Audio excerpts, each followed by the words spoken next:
Alberto, habla, porfa. Hola, ¿qué tal? Hola, ¿qué tal?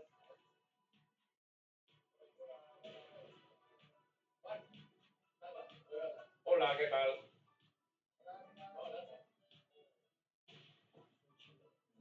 ¿Qué tal? Hola.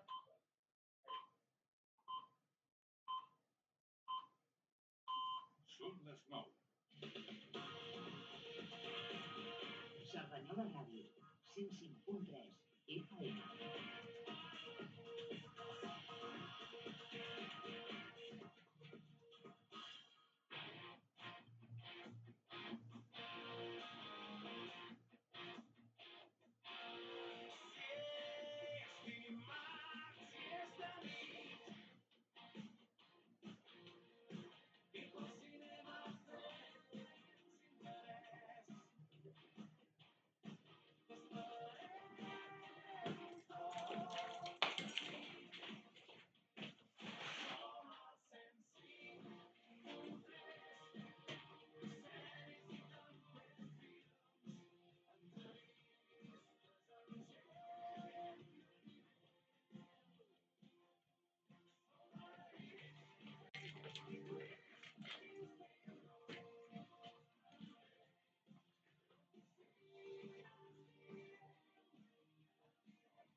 Muy buenas noches, cinéfilos y cinéfilas de Pro, y bienvenidos a Autocine, el programa donde las butacas no se pliegan y las palomitas no se acaban.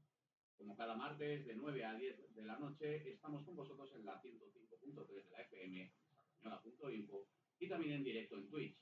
Y si llegáis tarde a la función, no pasa nada, nos tenéis en YouTube e iVoox a la carta, además de nuestras redes sociales, Facebook, Instagram, X y Blue Sky, donde la conversación nunca se apaga.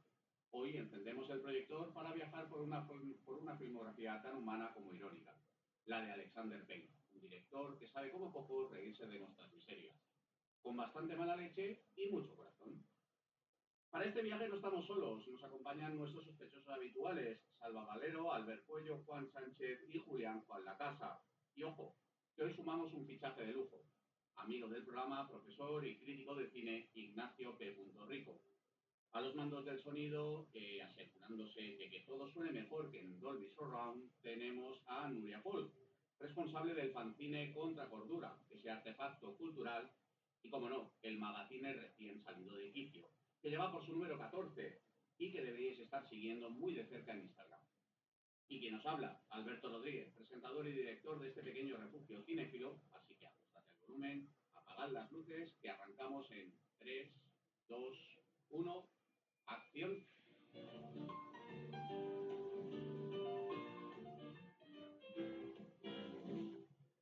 Muy buenas noches, mesa concurrida hoy. ¿Qué tal la Semana Santa, compañeros? Bien. ¿Sí? Viendo películas. Sí. Y durmiéndose también, alguna. Y a los dos compañeros que tenemos al teléfono, tanto Julián Juan Lacasa, muy buenas noches. Buenas noches. Y a Ignacio, que hemos conseguido que estés puntual. Así es, buenas noches, ¿cómo están, compañeros? Genial. Bueno, pues hoy toca hablar de quién es Alexander Payne, ¿no? Y qué mejor que ya que te tenemos aquí, Ignacio, nos digas quién es Alexander Payne y por qué crees que importa.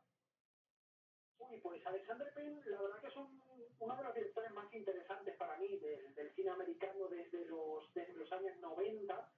Es un director que nació en Nebraska, bueno, en Omaha concretamente, ¿no? Y esto no es un dato únicamente decorativo, a mi parecer, porque no solamente es Nebraska su origen, sino también su cosmovisión, como ya hablaremos, imagino que posteriormente.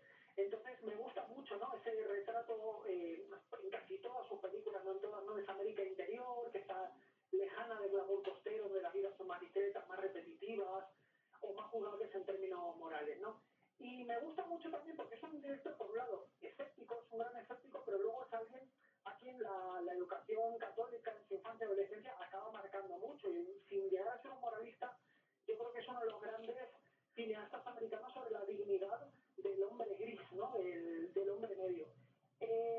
Yo siempre veo su importancia en esos detalles y luego también, bueno, en cómo realmente, bueno, temas como la obsesión por la culpa, la conciencia de los pecados banales, la ausencia en sus películas de redenciones espectaculares, pese a que hay redenciones, realmente están conectando con un cine, con un humanismo en el cine norteamericano que probablemente se perdió hace mucho, mucho tiempo, ¿no? A mí me recuerda, pues eso, una especie de Frank Capra muy, muy, muy, digamos, ya quemado de alguna manera con la vida, pero sin embargo todavía con esa ternura, esa capacidad para la compasión y no obstante también para el humor, a veces un humor cruentísimo.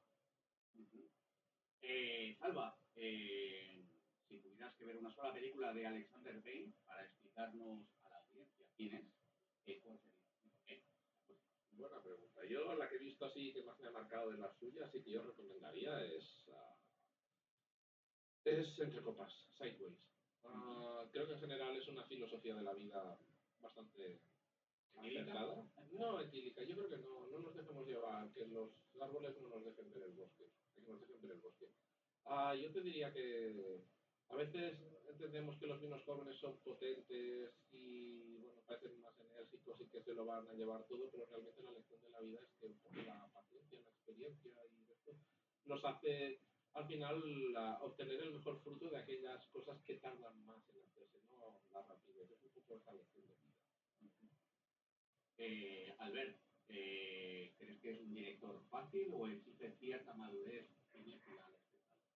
No, a ver, yo creo que no diría que hay tantos Alexander Payne como público y generaciones, pero a priori no parece un director complicado, si bien más o menos puedo coincidir, ¿no? con estos aspectos morales bueno, y esa exploración del hombre sencillo, de esos entornos, digamos, un poco más deprimidos de Estados Unidos, pero bueno, en cualquier caso no deja de ser pues, un director de cine que refleja pues todo eso, ¿no? Es Estados Unidos que seguramente no nos llegan los catálogos de viajes, ¿no? Y ahí sí que coincido mucho con esto de Frank Capra, sobre todo también porque los finales acostumbran a ser, si no felices, digamos, esperanzadores, ¿no?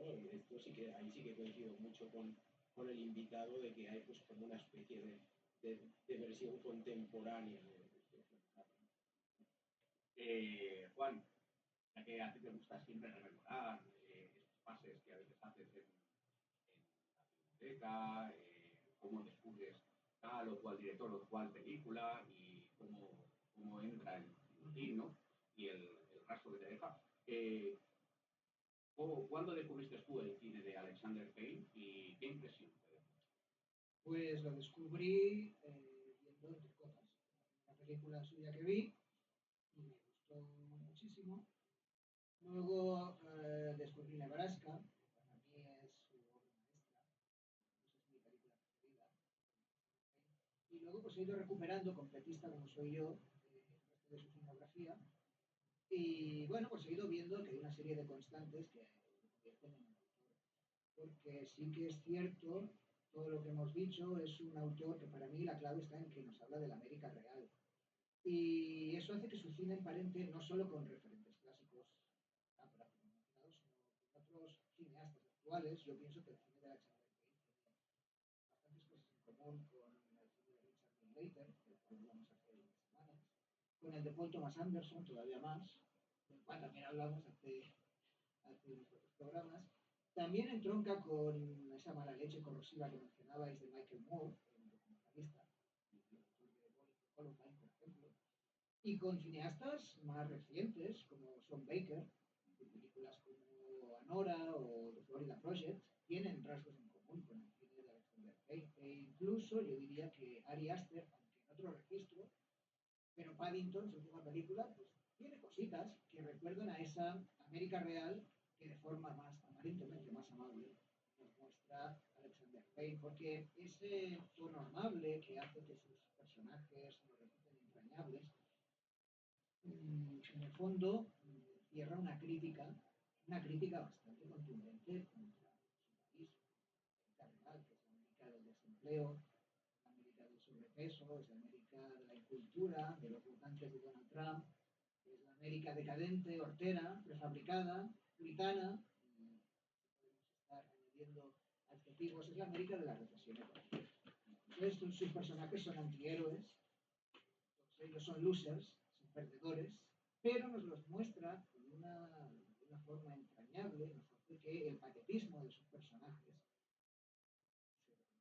a Matthew Broderick en Election, ¿no? Con ese ojo donde le ha picado una avispa, pues es un personaje patético, pero sin embargo te resulta simpático, a pesar de su patetismo, a pesar del individualismo, ¿no? que transmiten esos personajes de virtudes públicas y virtudes privados, pues bien, pues una impresión de lo que es de verdad América, no eso que nos había hecho creer el Hollywood clásico. Estos personajes no tienen nada de heroicos, no son perfectos, llenos de imperfecciones, pero justamente porque son personas comunes, gente corriente, gente cotidiana, pues hace que el espectador pueda identificarse con ellos. Yo creo que todas las películas de Alexander Payne se prestan a una doble lectura, te puedes quedar con la parte cómica, divertirte viendo una comedia, tiene diálogos ofensivos pero divertidos al fin y al cabo, o puedes ir al fondo y quedarte con esa crítica velada que hay de la sociedad americana. Aparte de, mostrarlo después, que hay bastantes películas de Alexander Payne que son road movies. Me gusta mucho este sujeto. Hablaremos también de un detalle que has comentado, yo creo que es bastante también interesante, que es el tema de que son imperfectos, pero a veces muchos de ellos, la gran mayoría de esos protagonistas, no son precisamente guapos o el estándar, bueno, salvando las distancias, pues evidentemente con a lo mejor George Clooney, Reese Witherspoon, pero mayoritariamente Matt Damon, no vamos a poner, por ejemplo, a Paul Giamatti como una imagen de una persona bella. El visto, ¿no? Pero bueno, y cerrando el círculo, antes de entrar un poquito más en materia, evidentemente no nos hemos olvidado de ti, Julián, ahí en Aranjuez, y creo que es imprescindible que, desde tu punto de vista, nos indiques si crees que Payne cae mejor de lo que realmente es su cine, o si a ti personalmente Payne te gusta. Hombre, el curioso que es, mira, aunque parezca que tiene finales o toques a los macabra, yo creo que no, porque ahí lo que hace es mostrar personajes que son superados por los acontecimientos. Por ejemplo, veremos luego los descendientes y 2000, que protagonista que descubre que su mujer no era tan fiel, por ejemplo, o detalles, o sea, o gente que tiene una vida muy pobre con las cansas y una cosa extraña cree que le va a hacer ser millonario, o sea, salir, que son personas humanas, pobres, o sea, nada de millonarios tipo dinastía, nada de eso, ni de Beverly Hills, o sea, gente sencilla, con actores muy buenos, que sabe aprovecharlos muy bien Payne. Y sobre todo una cosa una película que no me gustó de él es Vincent de Copas, por ejemplo, Paul Giamatti, le descubrí en esta película y me pareció un gran actor con una humanidad desbordante, porque su personaje era de perdedor mientras sale con su amigo suyo, el guapo de Hollywood, que se la conquistaba a todos, ¿no? O sea, aquí es un poco de las personas que tratan de vivir con la mayor dignidad que pueden, sabiendo que son, o como decían en no sé, película francesa, creo que era de Vivencia, mira, somos unos pelagatos, pero no unos lameculos. O sea que, vale, son un desastre, nunca llegamos a nada serio, pero tenemos dignidad. Y eso es lo que tratan los personajes de Payne. Bueno, pues antes de entrar en materia, evidentemente tenemos que dar paso a la propuesta de los compañeros de Sisnetius para este próximo jueves a las 8:30. Así que, invitados estáis. Hola, amics cinèfils. Aquest dijous 9 d'abril, en l'horari habitual, 8:30 de la tarda, s'estrena al Teatre Ateneu de Cerdanyola Nova, del director Richard Linklater. La pel·lícula es trasllada al país a finals dels anys 50 per seguir de prop el rodatge al final de l'escapada. La història se centra en el grup de joves que, liderat per Jean-Luc Godard, van decidir trencar amb les normes establertes per buscar un llenguatge propi. A través d'aquest relat veiem com es van gestar les seves idees i com les relacions personals van influir en la seva manera l'estil improvisació guanya terreny als estudis convencionals. En definitiva, una mirada als fets i a les persones que van marcar un abans i un després en la manera d'entendre les imatges. No vos la perdeu. Vos esperem el dijous a la tarda.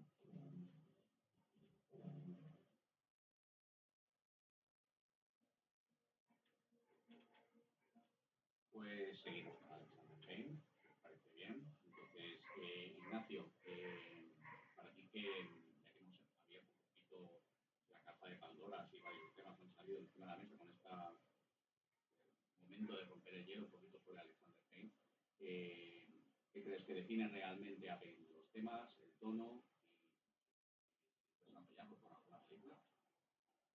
Sí, por supuesto.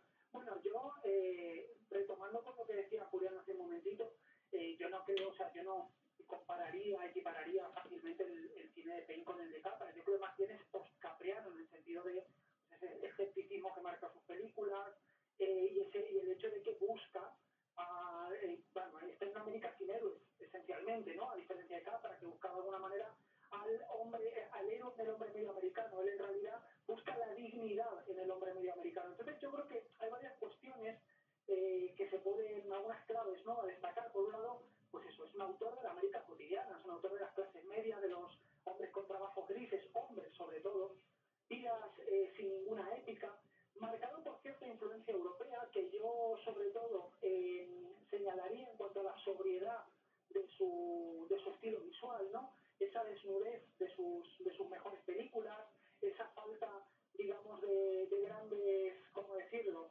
florituras visuales y, sin embargo, una capacidad para la claridad expositiva tremenda. A mí hay un momento, por ejemplo, me parece grandioso, ¿no?, en cuanto al uso del humor, ese humor negro escéptico de sonrisa un poco congelada, que es cuando el personaje de Matthew Broderick en Election, ¿no?, por hablar pues, de uno de sus trabajos más tempranos, está contándonos la voz en off de este personaje que tiende a contarnos hablarnos de una vida mejor de la que realmente tiene, es una vida que realmente no le convence, pues de la conexión maravillosa que tiene con su mujer. Y por la manera de filmarlos, alejados a los dos personajes bastante de la cámara, en plano contra plano, planos además como muy secos, cortantes, con un silencio absoluto fuera del hecho de que están comiendo, el ruido de los cubiertos, pese a lo que nos está diciendo la voz en off, hay una fricción total que él, con una claridad expositiva absoluta, siendo un director puramente observacional en ese sentido, ya no lo está diciendo todo sobre el personaje, no sobre su manera de mentirse.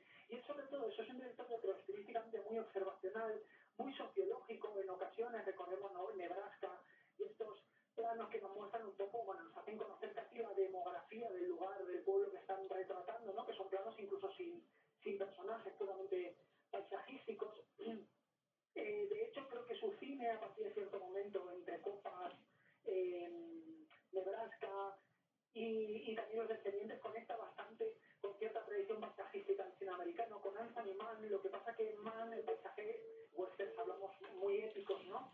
Y en este caso, precisamente el paisaje lo que hace es sentir que las personas son muy pequeñitas.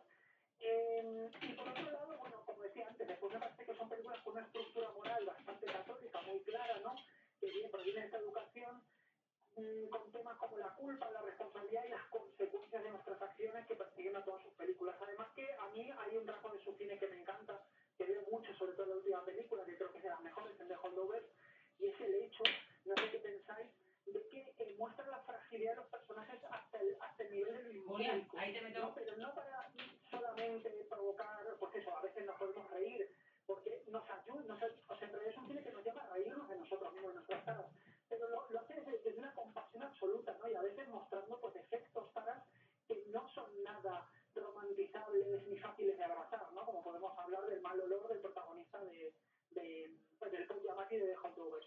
Y bueno, yo creo que con esto bastante orgulloso soy, Pau. No, pero a colación de lo que comentas, y sabiendo que Salva también tiene muy fresquita, porque justo antes de venir aquí comentaba de récord que acababa de ver la de Holdovers, Los que se quedan, aquí en España, película que creo que se estrenó y es prácticamente película navideña total, o sea, es se estrenó en enero. Sí, pero que me refiero que se va a convertir en uno de esos modelos cuando hagamos películas navideñas. Sí. Yo ahí lo tiro, una versión de Los que se quedan podría ser interesante. Pero, ¿crees entonces que la mirada de Bale es una mirada realista o es realmente una caricatura? No, no de forma de rasgos. Sí que le interesa a veces destacar alguna característica de algún personaje, en el caso de Mati, esa supuesta inflexibilidad, que luego vemos que conforme va pasando la acción se va, se va suavizando. Pero yo en general creo que no hace caricaturas, si no ya tenderíamos hacia algo más esperpéntico, más grotesco, y no es el caso de... Él lo que nos enseña es una realidad fuera de la del Hollywood. ¿Qué quiere decir? Lo que hemos comentado antes, sus protagonistas no son gente aquello canónicamente bella, sino es gente que tiene una historia detrás.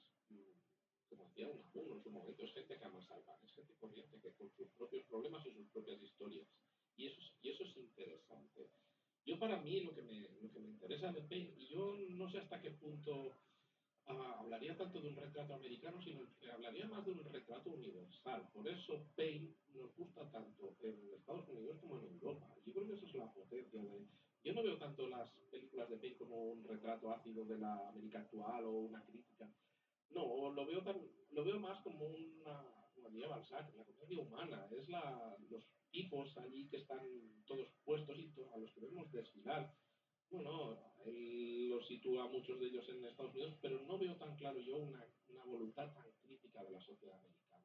En el caso de Nebraska, por ejemplo, para mí, bueno, podemos encontrar, sí, nosotros podemos ver algún arquetipo de algo americano, pero en general yo lo veo más un poco eso, la relación paterno-filial, la paciencia con la gente mayor, cómo soportar a una persona que está entrando en un periodo de demencia, pero creo que son temas más bien universales, no los encuadraría tanto en la parte americana. Y por eso creo que, por ejemplo, también, no lo sé, el caso de Paul Giamatti en Entre Copas, para mí es la historia del eterno perdedor, que al final gana. Y yo creo que hablamos mucho de Paul Giamatti y quiero reivindicar aquí una figura que para mí es fundamental en esa película y a mí, por ejemplo, cuando la vi la primera vez me cautivó. Y es el personaje de Virginia Madsen. Creo que tiene mucha más humanidad todavía que Paul Giamatti. Y Paul Giamatti lleva una historia muy potente, pero el personaje de Virginia Madsen para mí es espectacular. Y creo que hablamos mucho de Paul Giamatti y nos olvidamos. Yo pongo una pica en Flandes. Hay un tema interesante y comentábamos días atrás, hablando con Ignacio, nos estábamos revisionando sobre Yamati. Recuerdo que, bueno, hablábamos cuál le gustaba a él más, cuál me gustaba más a mí. Yo estaba también cerca de la visión de Juan con Nebraska y Entre Copas, que eran como pues, por motivos de la vida, me llegó mucho la película de Entre Copas, en la tenía casi en un podio que Nebraska. Y sí que debo decir que durante luego el revisionado Nebraska como que me ha ganado un poquito más todavía. Y claro, no sé, Albert, aquí el revisionado, ¿qué opinas? Porque hablaba con Ignacio, que a mí Nebraska me parecía muy interesante y Ignacio me decía bonita. No, es que es una película muy bonita y es aquello que dice, no, y me rectifica. Como, no te quedes con la palabra bonita porque ya sé que en el mundo de la crítica cuando alguien habla de bonito es como despectivo. Y, y realmente no, o sea, Nebraska es que tiene un potencial realmente como, no sé, es una película que llega, no sé a ti si te ha pasado lo mismo con revisionando películas, no me refiero a Nebraska solamente, sino a la hora de revisionar si te ha mejorado su cine. Sí, sin duda. A ver, sobre todo las dos primeras, ahí sí que me gustaría reivindicar pues, la americanidad, ¿no? de estos films. Sobre todo, claro, ostras, para mí es como un poco John Doe, el anti-John Doe, Laura Dern, por ejemplo.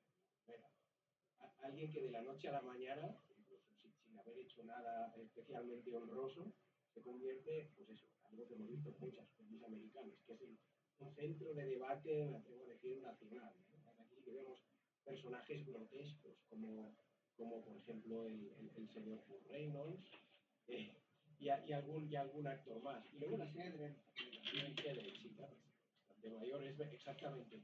Esta me parece una película muy interesante bueno, incluso hay una escena que me recordó mucho al verla a esa película que vimos de Paul Thomas Anderson. Es cuando se va a efectuar el aborto, entran con una política demócrata dentro de una limusina, ¿no?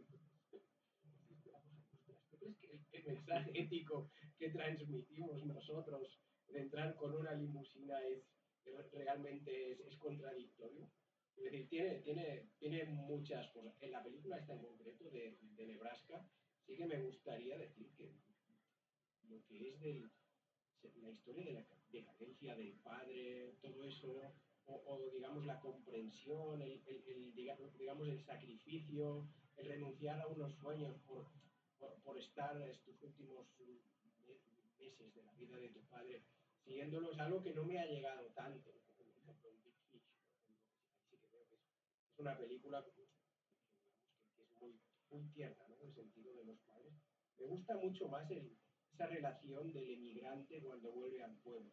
Pues posiblemente es una de las cosas que pasa más desapercibidas, ¿no? Pero que ves detalles que dices, ostras, hay gente que recuerda, idealiza el pueblo, él, la mujer, todo lo que había en el pueblo le sigue pareciendo mal, ¿no? Por más que el pueblo haya cambiado. Y luego la gente del pueblo, que sé, cualquier persona que haya ido a su pueblo de origen lo ve, ¿no? Que existe como una especie de ansia por parte de la gente que se ha quedado de ver que te ha ido mal o de incluso destacar que eres un hipócrita y que vives por encima de tus posibilidades. Esto es un detalle que me ha parecido que en esta película, por ejemplo, aparecía y que lo hace americano, pero en este caso también universal.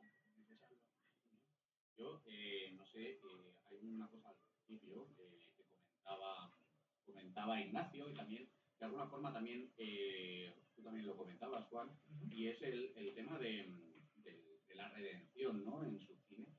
Claro, yo no sé hasta qué punto se puede considerar que su cine realmente propone la redención de sus personajes o directamente hay una aceptación. No lo tengo muy claro todavía, no sé. Bueno, es muy buena pregunta. Sí. La respuesta no la sé. Es una redención muy diferente que la de Scorsese, por ejemplo. Estos son personajes que tocan el techo y luego se redimen aquí. Nadie toca el techo en las películas. No, pero sí que es verdad que una cosa que hacen varias películas, Alexander Payne, lo hace, por ejemplo, en Los que se quedan, lo hace en Nebraska, lo hace en Copas, es repartir el protagonismo entre dos personajes que son bastante quijotescos. Y bueno, por ahí puede haber algo de redención, ¿no? Porque los personajes quijotescos en principio te pueden generar rechazo o ridículo, y al final, conforme ves que van evolucionando, te acabas encariñando con ellos. Eso es lo que pasa clarísimamente en Los que se quedan, que también es de mis películas preferidas de Alexander Payne, por lo que toca además que como profesor conozco de cerca algunas de las cosas que se ven en esa película. Y claro, al principio es odioso el personaje de Paul Giamatti, ¿no? Pero cuando descubres la historia que tiene detrás, entonces lo ves con otros ojos, descubres que es una persona mucho más válida de lo que a primera vista podías pensar. ¿No? Y lo mismo con el chico, con Angus. Es un chaval problemático, pero luego descubres por qué es problemático. Y no digamos ya el caso de la cocinera, se muere el marido. No, el marido primero, el marido después el hijo primero, en sí. Vietnam, ¿no? Sí. Es decir, que son personajes que, aunque sea por compasión, sí que es verdad que acabas entendiendo lo mejor, ¿no? El padre y el hijo de Nebraska. ¿No? Son personajes que tienen mucho fondo, ¿no? Están muy bien trabajados, mucha psicología detrás de ellos. Pues si os parece bien, antes de continuar un poquito con Alexander Payne, un poco su filmografía, hay que dar paso a nuestros patrocinadores y en este caso toca darle el paso al Solidario. Al carrer Espumell número 1, a la millor terrassa de Cerdanyola, hi trobareu el Solidari, segurament la millor vermuteria de la ciutat.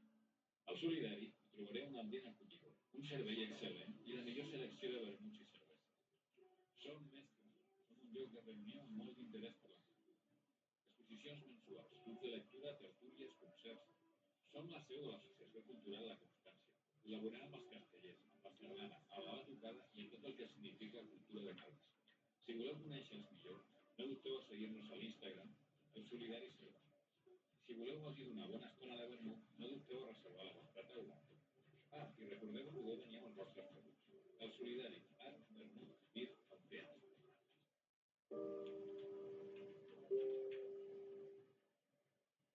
¿O estáis abiertos? Bueno, te digo aquí. Ignacio, comentábamos, por de récord, el por qué sus protagonistas suelen ser hombres emocionalmente bloqueados. Y aquí a mí me venía a la cabeza y te comentaba, digo, no sé si se podía emparentar, en cierto modo, en esa visión, desde otro punto de vista y con otras pretensiones, pero no dejaban de ser también hombres emocionalmente bloqueados los de Apatow. Me hablabas de los Farrelly también, por ejemplo, o incluso Wes Anderson. Absolutamente de acuerdo. Yo, de hecho, bueno, tú me comentabas otra cosa, que era ese parentesco, Sí. que creo que está bastante claro, sobre todo se reluce mucho en sus primeras películas, ¿no? Con la llamada nueva comedia americana del cine Alexander Payne, ¿no? Entonces, a mí algo que me gusta es eso, que esos hombres emocionalmente bloqueados son al final hombres educados, si nos fijamos, ¿no? Prácticamente en toda su filmografía, para proveer y para rendir, pero no para entenderse emocionalmente, ¿no?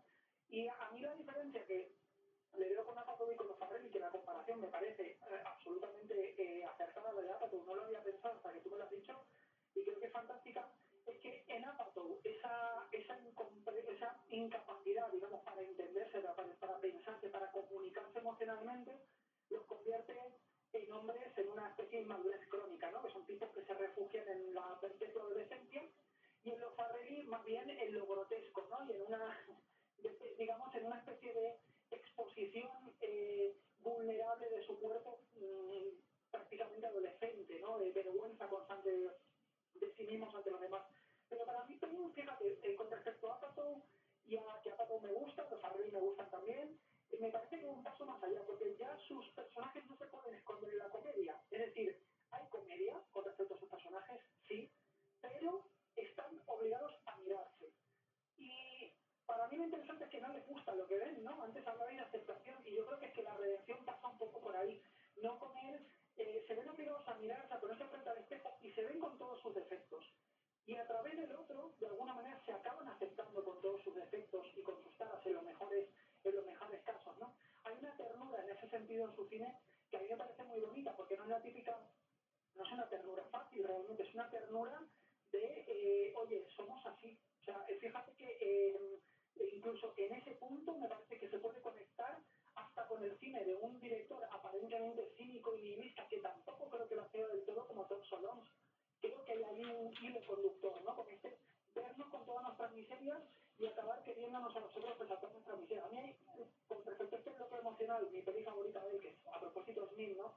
Me gusta mucho la idea, que es una idea que sobrevuela su filmografía, que es que los personajes cuando encuentran sentido a la vida es cuando entienden que el sentido pasa por el amor, por el entregarse a otro, por hacerse significativo para otro, ¿no? Es el final de A propósito Smith, es Los Descendientes, es The Holdovers, en fin, no sé si he respondido muy bien. Sí, no, de hecho había un detalle aquí que comentábamos sobre el récord también con Albert, y era, ya que dices, para poner un poquito de chispa o de salsa al debate, ¿no? Comentabas que a propósito de Smith, que es una comedia que a mí también, una comedia dramática también me parece muy interesante, muy divertida, quizás no es en mi caso de lo mejor para mí de Payne, pero sí que comentábamos que quizá el rol de Jack Nicholson era un poco piloto automático y no era muy distinto su rol al de Mejor Imposible, quizá. No sé si ahí estarías de acuerdo, Ignacio. Sí, yo realmente, fíjate, es una película que me acuerdo cuando se estrenó, además es mi puerta de entrada al cine Alexander Payne. Miento, yo había visto The Election, pero es una película que ni relacionaba con él, además la vi de adolescente, ya muy querido en realidad, o sea que tampoco podía decir mucho en ese momento, pero mi puerta de entrada real es esta, y yo recuerdo que pensé lo mismo, ¿no? Cuando había ese trailer decía, vaya, Jack Nicholson vuelve a ser del mismo personaje que había hecho en aquella película. Y sin embargo, para mí, Alexander Payne juega con ese registro de Nicholson de manera muy consciente, pero lo lleva a un lugar muy distinto, porque es una película en la que no hay ninguna especie de dulcificación del personaje. El personaje es la derrota absoluta y además es alguien obsesionado con una de las cosas que sobrevuelan, explícitamente o no, todo el cine de Payne, a todos los personajes protagonistas masculinos de Payne, que es el sentir su insignificancia, es decir, he logrado hacer algo significativo y sin embargo, si en aquella, digamos, esta parte significativa del personaje era dulcificarse y comprenderse con los demás, aquí es básicamente darse cuenta de que nada pinta absolutamente nada, que la vida no era lo que él había pensado, que no se siente querido y de repente, bueno, no, para quien no haya visto la película, prefiero no revelar nada, pero, no, pero un detalle final, algo que parece mínimo, menor, acaba conmoviéndolo porque le devuelve una mirada sobre sí mismo de una manera inesperada que lo transforma todo en realidad, ¿no? Me parece que es una película mucho más dura, vamos a decirlo así, ¿no? En esta mirada sobre la compasión, sobre todo porque el personaje no se hace compasivo durante la película, es al final cuando ocurre algo que le sobreviene como de manera completamente inesperada. Pero sí, o sea, vamos, yo creo que son películas que tienen más de un punto de equiparación, sí. Sí, no, totalmente de acuerdo con lo que dices, Ignacio. Además, ahora pensando, me he dado cuenta de que la primera película que vi de Alexander Payne no fue Entre Copas, como he dicho antes, sino que fue a propósito de Smith. Y sí que es verdad que el personaje de Jack Nicholson pues tiene esa parte que al final hace que te apiades de él, ¿no? Es ese empleado de una compañía de seguros de toda la vida que se jubila, entonces de repente el hombre pues tiene la depresión del jubilado, se siente muy inútil y se siente abandonado por la hija, ¿no? Además, y hay una escena que a mí me impactó la primera vez que vi la película, y es este señor que ha estado trabajando toda su vida para la compañía de seguros, y ha estado obsesionado por llevar al dedillo todos los informes de todos los casos, y todo, lo lleva todo muy bien anotado, se jubila, y al día siguiente vemos todos esos informes que están en la papelera, en la puerta de la empresa. Es una imagen demoledora, ¿no? Es decir, el trabajo de toda una vida se jubila y venga a la papelera, ¿no? Para indicar pues, que a veces la sociedad no trata justamente a personas que llegan a una determinada edad. Claro, por eso pienso, me reitero, al principio, que hay un componente crítico importante, helado quizá, importante en la filosofía de Alexander Payne. Claro que sí, porque son cosas que Hollywood no suele mostrar. Por lo tanto, se muestran, aunque sean entre líneas, de forma indirecta, pues yo creo que son muy significativas. En una película europea no tendría la misma repercusión que en una película americana, ¿no? Mostrar cómo puede ser de cruel el sector profesional, o cómo puede ser de cruel la sociedad con jubilados o con la tercera edad. Y en relación a esto que comentas, no sé, Julián, si tú consideras que en este caso estamos hablando de crueldad, estamos hablando nos hablaba Ignacio de mirarse al espejo, ¿crees que el humor, en el caso de Payne, aligera o hace más cruel el retrato de su Como ya he dicho que aquí muestra personajes que se sienten derrotados, que descubren que no todo es como querían. Bueno, aquí utiliza pues el humor o el drama. Por ejemplo, en Apóstol Smith, la escena en la que Nicholson lee la carta que envía una monja francesa desde Tanzania diciendo cómo a su ahijado de aquel país, y de repente, al principio lo ves que lo mira impasible, vamos, impasible, no digo piloto automático, sino más estricto en total, y de repente empieza a llorar, sin exagerar, eso sí, ya te conmueve, claro. Aquí lo que muestra es eso, personas que, como nosotros, que como decís, llegan a una edad y se dan cuenta, pero yo creo que, madre mía, esto es lo que he hecho, esto es lo que he hecho, claro. Son personajes que se sienten sobrepasados o que les han engañado, esto no es lo que creían que sería la vida, claro. Y en el caso de ellos, con su viaje, ahí primero con esa cara impasible y luego te pones a llorar, claro, eso ya es una muestra clarísima del límite que siempre lleva al límite esa persona, que sea humor negro o cotidiano, que pues Nebraska, lo del protagonista ahí obsesionado con ese premio que podría tener, ese dinero, ¿no? Porque se cree que por lo menos así será alguien, ya le podrán mirar mejor el pueblo y no por encima del otro. En la época del estreno de Copas, se estrenaba también un documental que se llamaba Mundo Vino, no sé si lo llegáis a saber. Un documental muy interesante que lo que era básicamente la propaganda del vino californiano hizo que las ventas subieran.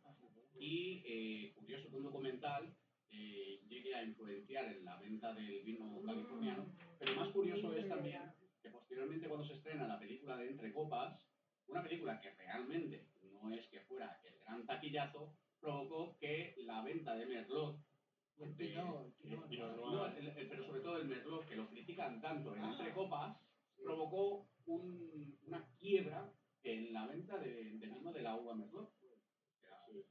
Bueno, yo me quedo con la imagen de Paul Giamatti, sí que va a hacer un spoiler, que no quería hacer spoiler, pero me quedo con la imagen de está ahí, esa botella tan preciada, una cosa prohibitiva, o sea, ser un Petrus, no recuerdo qué vino es, y se lo acaba bebiendo en un McDonald's con una hamburguesa. Que Pero bueno, es otra pareja esta, la de Paul Giamatti y su compañero, también bastante pintoresca, ¿no? Él es bastante intelectual, solo sabe hablar de vinos y de su novela, ¿no? Que nunca termina, y el otro es más vitalista, está obsesionado por Alexis Sanchiki. Exacto, es un poco la imagen de, pues bueno.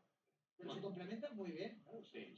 Lo que le falta a uno lo tiene el otro. Quijote y Sancho Panza. El idealismo y el pragmatismo del uno y el otro, sí. Pues Julián, creo, si no me equivoco, que también, para no variar, después de Semana Santa también nos has preparado un especial, una técnica, un recurso, quizá en desuso a día de hoy más bien estilístico, más utilizado en el cine mudo y en el cine clásico. No sé, explícanos qué es esto de las transiciones y las cortinillas. Pues bueno, son recursos visuales. Primero, lo digo porque siempre hablarán un cachón de los oyentes que se he cortado, ¿eh? Como las de IKEA. No, nada de eso. Se refiere a transiciones para pasar de una imagen a otra, un plano escena a otro, que puede ser, bueno, es que hay cineastas creativos que saben aprovechar muy bien, ciertos. Mira, por ejemplo, las cortinillas son tipos específicos de transición en que una imagen barre o empuja al anterior fuera del encuadre, por si se corría una cortina. Y pueden ser de todo tipo, verticales, horizontales, en diagonal, circulares, en estrella, claro, de todas las maneras.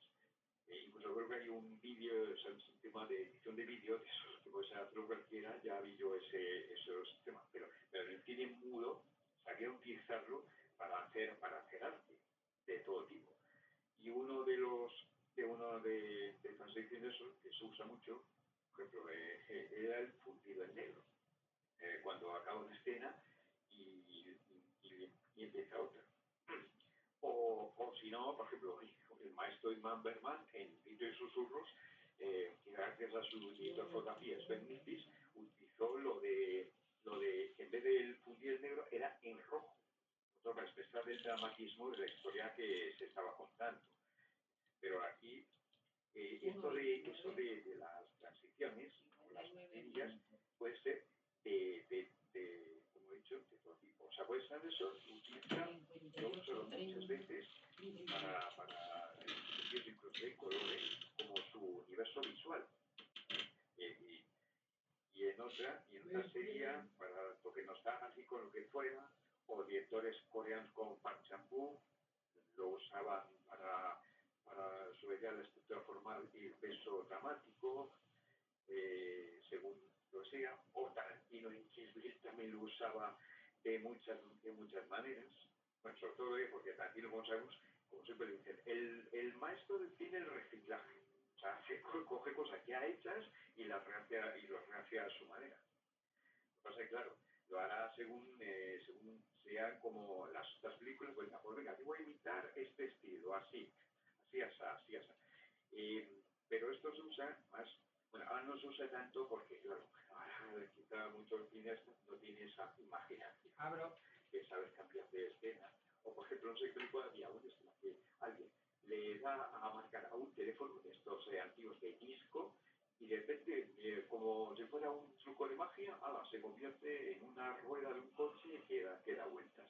Eso es una manera como las cortinillas y las transiciones pueden ser una manera de hacer avanzar la historia, incluso de que no parezca todo tan rutinario o aburrido. O sea, darle un toque así casi de, no sé, digo, de espectáculo, de creatividad, que eso gusta al público.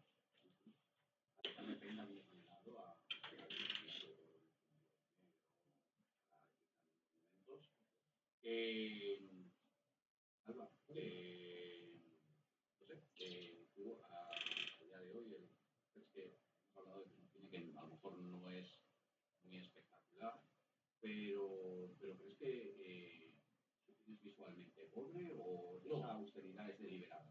La austeridad es deliberada, es que a lo mejor, digamos que el cine de Hollywood nos ha mal acostumbrado al hecho de que para explicar una historia necesitamos demasiados recursos y a veces las mejores historias son las más simples. Porque a veces lo más complicado es hacer fácil lo difícil. Quizás que todo eso es lo que comentabais que lo acercaba al cine europeo. Claro, sí, en ese sentido sí. O sea, no necesitamos tener ahí sus historias. Yo, por ejemplo, haciendo un chiste, él, por ejemplo, nunca será James Cameron. Él no hará una película basada en efectos especiales. No, o sea, él le explica una historia. Me explico, no necesita tampoco de grandes artificios. O sea, sus historias son humanas. No necesito inventarme aquí marcianitos de color azul ni estas cosas, ni un robot que viene del futuro, sino simplemente son historias de la cotidianidad. Y eso para mí es la gran potencia. ¿Por qué no puede haber una historia detrás de un señor que pierde el juicio y que lo acompaña a su hijo en su último viaje así un poco místico? Nos da la sensación también, en cierto modo, ya pasando de esta parte quizá más visual sobre la austeridad, pero como director de actores, Ignacio, ¿no te da la sensación de que quizás se le podía tachar o de ignorante a la hora de dirigir a actrices o quizá demasiado machista y por eso prefiere lo masculino? Bueno, yo creo que realmente, a ver, un poco a raíz de lo que decíamos antes, de la masculinidad, digamos, el papel preponderante de una masculinidad de los personajes masculinos en su cine, yo creo que al final él está hablando de un tipo de crisis muy masculina. O sea, no sé si me entendéis. De un tipo de, como decíamos, ¿no? De hombres que están hechos para proveer, que se les ha enseñado a tener que rendir constantemente y que, sin embargo, emocionalmente no saben expresarse, no saben comunicarse, no se conocen, ¿no? Y ese es un tipo de crisis realmente muy masculina. O sea, yo creo que en ese sentido, a mí como director de actrices me parece que es vamos, me remito, por ejemplo, Entre Copas, muy sólido como director de actores en general, actores y actrices. Pero sí que es verdad que creo que es más bien por el tipo de tema y también por ser él un hombre y hablar de algo que probablemente le toque. Es que quizá hay algo autobiográfico. Es que eso te iba a decir. Además, pensemos que él es un tío de Nebraska, el tipo de América que retrata generalmente, a lo mejor salvando películas como Election, Entre Copas, No Descendientes, ¿no? Me parece que hay mucho de eso. Y de todas maneras, a mí me gustaría mucho, aprovechando que conoces esto, reivindicar el cortometraje que tiene en la película París Hilton, que no sé si lo habéis llegado a ver porque es verdaderamente maravilloso. O sea, a mí me parece que es de las mejores cosas que ha hecho Payne, ¿no? Y es un cortometraje precisamente que nos habla de otro tipo de crisis muy distinta, que es una mujer ya madura que está completamente sola en la vida y que siempre ha tenido el sueño de ir a París, ¿no? Y que de pronto se llama 14 Arrondissement y era Margot Martindale, la protagonista, que está espléndida y es precioso porque realmente es una vuelta de tuerca al cine de Payne, pero mirándolo, acercándose a un tipo de personaje muy propio de su cine, pero con un tipo de crisis que podemos asociar más a las mujeres que a los hombres, ¿no? Entonces yo creo que él habla un poco de lo que sabe, pero en este corto se atreve a dar el salto hacia un universo femenino y creo que de ser una peliculita, pues son unos pocos, no sé si son 8 o 9 minutos, es preciosa, verdaderamente preciosa, para mí de lo más bonito que tiene. El francés macarrónico, muy americano, americanizado. Sí, no, yo creo que no es tan masculino. En que los personajes femeninos tienen carga. Antes hablaba Salva de Copas, pero Sí. y la madre de Nebraska. Esa actriz es genial, ¿no? Sí. La escena del cementerio, cómo va viendo allí a sus antiguos pretendientes y se levanta la falda para decir, mira lo que te perdiste. Esa mujer es genial, es genial. Pero bueno, y la cocinera de que decíamos antes, de los que se quedan. No, hay personajes femeninos muy potentes en el cine de Alexander Payne. Pero retomando un poco lo que decía antes Salva, de que nunca sería James Cameron, bueno, la vez que ha estado más cerca de ser James Cameron fue en Una vida a lo grande, Downsizing, Matt Damon. Esta sí es una película de efectos especiales, que fue un fracaso total de taquilla, quizá porque el público no entendió lo que era o por qué lo hizo. Quizá, y es curioso, porque a mí es una película que me parece bastante Sí, a mí simpática. también. Lo que pasa es que si tú vas al cine pensando que vas a ver cariño encogido a los niños, evidentemente esto es mucho más corrosivo. Sí. Si tú vas con los críos a ver esta peli, te vas a llevar un chasco. Si vas al cine creyendo que es el increíble hombre menguante, te vas a llevar un chasco, porque no deja de ser una película humana, personajes cotidianos. Y bueno, pues sí, la excusa de que ¿no? Pues la humanidad decide encogerse para así optimizar recursos, ¿no? Bueno, pues no deja de ser el McGuffin, de cierta manera, porque al final de lo que habla siempre Alexander Payne es de la América profunda y real y de sus habitantes. Más una crítica a las costumbres, no tanto al país, sino un poco a la manera de funcionar de la sociedad. Al American Way of Life es lo que critica al final. Bueno, no lo sé, yo para mí no siempre. Para mí no siempre. Si no lo critica, por lo menos lo parodia. Sí. Pero para mí no es siempre, no es una regla básica de todas sus películas. Yo veo más eso, más arquetipos, más personajes modélicos con los cuales nosotros nos identificamos. Que no haya visto, por ejemplo, Entre Copas y nos haya identificado con Paul Giamatti, que se levante y se vaya. Básicamente, porque todo el mundo se acaba identificando con Paul Giamatti en esa película. ¿Me explico? Sí, yo creo que de vez en cuando sí habla un poco de las circunstancias americanas, pero bueno, yo creo que es más un poco el uso, ver un poco la degradación moral y social a la que estamos llegando. Que tiene el escenario americano, no necesariamente tiene que ser americano, yo creo que es general. Claro, cuando vemos en Nebraska la familia con la que se encuentra, también se te cae el alma al suelo. La pareja de primo, y ha tardado 4 horas en llegar desde aquí, no sé qué. Sí.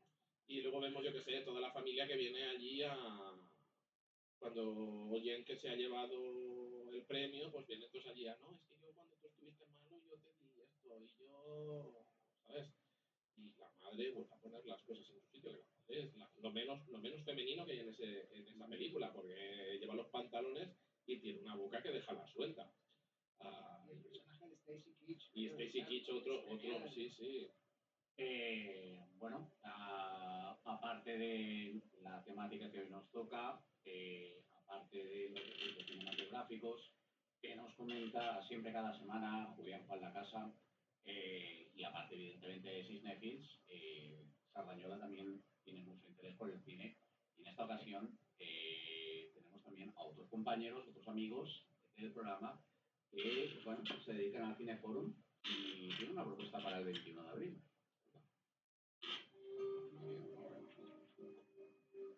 Hi ha històries que no fan soroll, però que ressonen molt endins. El proper dimarts 21 d'abril, Després Literaris us convida a una nova sessió de Cinefòrum amb una pel·lícula intensa i delicada, L'habitació de al lado, de Pedro Almodóvar. Una obra que ens parla de la vida, de l'amor, de l'amistat i d'aquells moments en què les decisions més difícils es prenen en silenci des de l'amor i la dignitat. La sessió tindrà lloc a la sala del Teatre de l'Ateneu de Cerdanyola, un espai de trobada i cultura compartida al cor de la ciutat. Com sempre, després de la projecció, obrirem un espai de diàleg i de reflexió col·lectiva per posar paraules a tot allò que la pel·lícula ens hagi despertat. La introducció al debat anirà a càrrec de Montserrat Colomines, treballadora social i llicenciada en Ciències del Treball, màster en bioètica i voluntària de l'associació Dret a Morir Dignament, on actualment treballa com a coordinadora del grup de salut. Perquè el Cinefòrum de Vespres Literaris no és només veure cinema, és escoltar, pensar,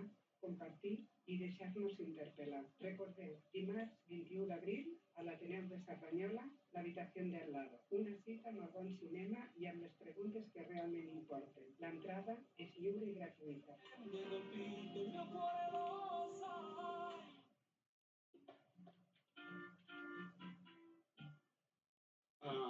Puntualización sobre este evento del Cineforum de Vespres Literaris. La sesión de la película empieza a las 17:30 el día 21. Para el que esté interesado, de todas maneras, de aquí al día 21 volveremos a hablar de este tema.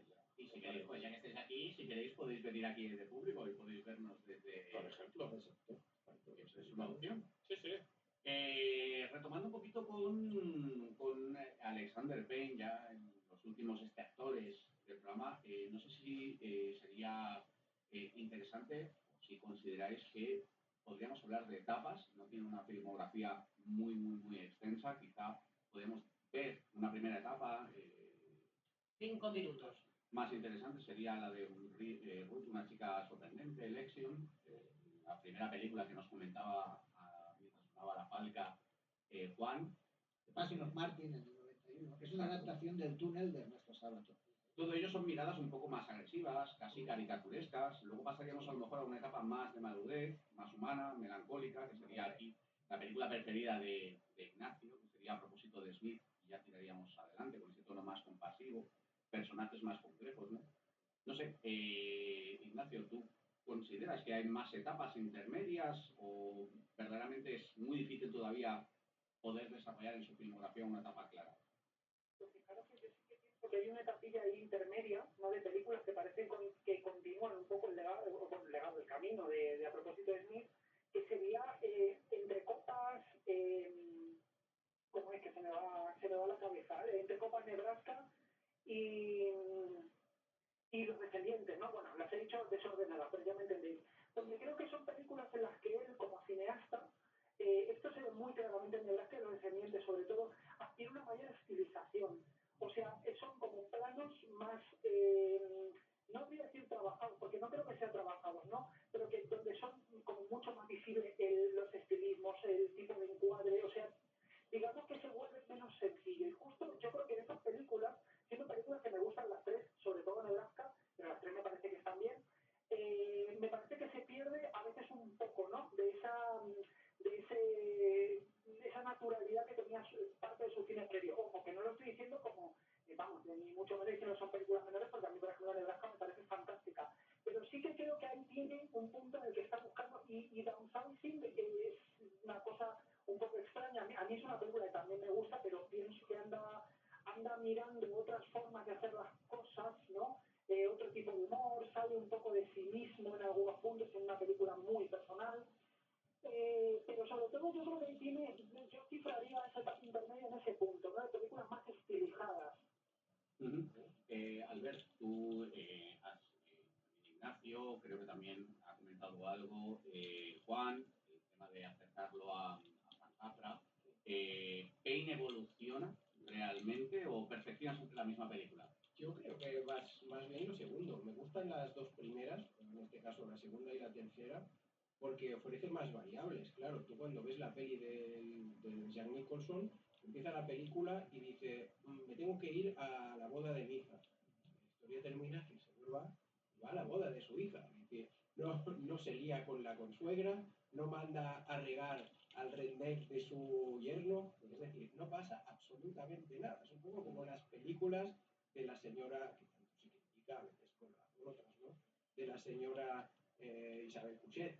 El cambio está siempre en la cabeza del actor. En cambio, en las dos primeras existen variantes, existen subtramas, existen... Es decir, no será ni Cameron ni David Fincher nunca, pero a veces yo... Despide que meto por ti. Espero más que, pues eso, que sea una road movie, los personajes gigantescos.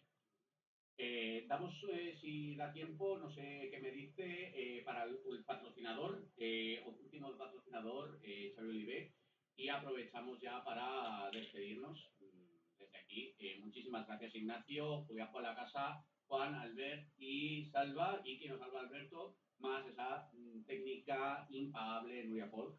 Muy buenas noches. La semana que viene nos vemos con una Barcelona de cine, jocs i personatges i pel·lícules de la ciutat. Realment important. En Xavi Oliver Fotografia compartim instants tan records per sempre. Famílies, infants, embaràs, nounats, casaments i també el regal perfecte. Una sessió de fotos per sorprendre qui més estimes. Necessites una foto del carnet? DNI, passaport o visat? Al moment, amb llum i acabat professional. I si tens una empresa, renova la teva imatge. Fotografia corporativa, LinkedIn i marca personal. Una bona foto pot obrir moltes portes. Ens trobaràs al carrer Sant Antoni, 13, a Cerdanyola. Descobreix més a xavioliver.com i a Instagram @xavioliver. Xavi Oliver Fotografia. Immortalitzem el teu millor perfil.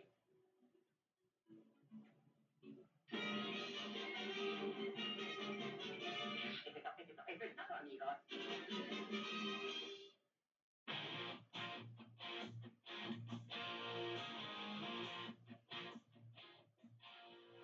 Fiesta y más, fiesta y